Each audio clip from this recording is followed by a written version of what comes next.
July 1st, 2026. In exactly 63 days, the North American economy as you know it could begin to disintegrate. Under Article 347 of the USMCA, the United States, Canada, and Mexico face a hard deadline to extend this $1.8 trillion trade deal for 16 years, or start a 10-year countdown to total termination. This isn't just a meeting, it's a financial cliff. Right now, U.S. Trade Representative Jameson Greer has gone on the record before Congress, stating he is not prepared to recommend renewal without radical changes. This is no longer a negotiation tactic. It is a formal declaration of economic war. If this deal collapses, we revert to WTO terms, essentially slapping a massive tax on every cross-border movement. Hit subscribe right now and drop a comment below. Do you think the USMCA survives? Or are we heading for a three-way split? This channel updates this trade analysis daily to ensure you aren't the last to know when your livelihood is on the line. Most people are focused on the July deadline, but they're missing the legal earthquake that just happened in the background. In February 2026, the Supreme Court struck a massive blow to the administration's power, ruling in Learning Resources v. Trump that the president cannot use emergency acts to bypass Congress on tariffs. It looked like a win for trade, but it triggered a much more dangerous response. Within hours, the administration invoked Section 122, a separate legal trap that expires almost exactly when the USMCA review begins. It's a precision-engineered pressure cooker designed to force Canada into a corner. Before we get into how this specific legal trap is about to spike your cost of living, share this video. The mainstream media is ignoring the structural fragmentation of our economy, but we track these shifts daily to keep you ahead of the curve. The damage isn't coming, it's already here. In just 1 year of this trade friction, Canadian exports to the U.S. have cratered by 10%, while their exports to the rest of the world jumped 17%. But here is the data point that should keep every American leader awake at night.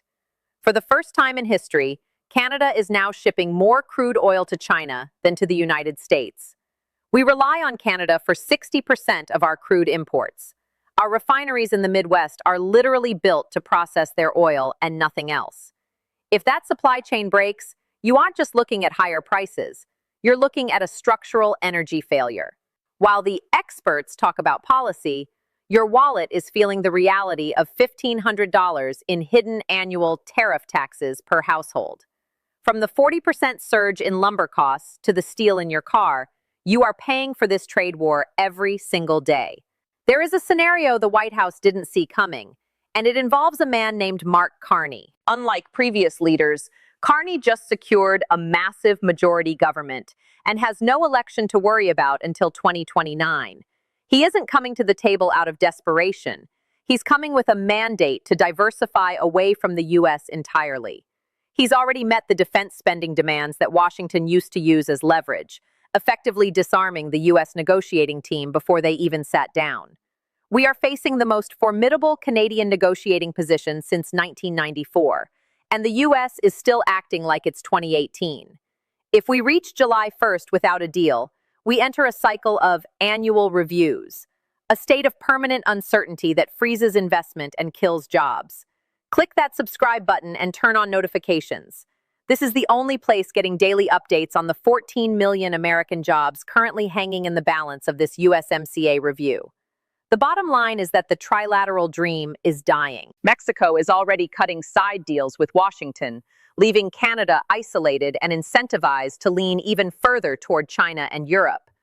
A total collapse of this agreement would hit the U.S. GDP by over $500 billion. That is a self-inflicted wound larger than most national economies. The clock is at 63 days and counting.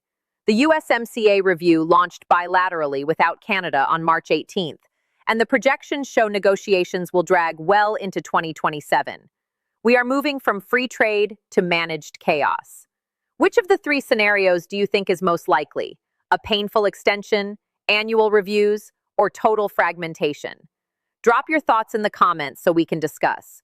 This is a developing story that we update daily, so make sure you're subscribed to stay informed on the decisions that impact your paycheck and your prices. You really don't want to miss tomorrow's update on the China EV deal's impact.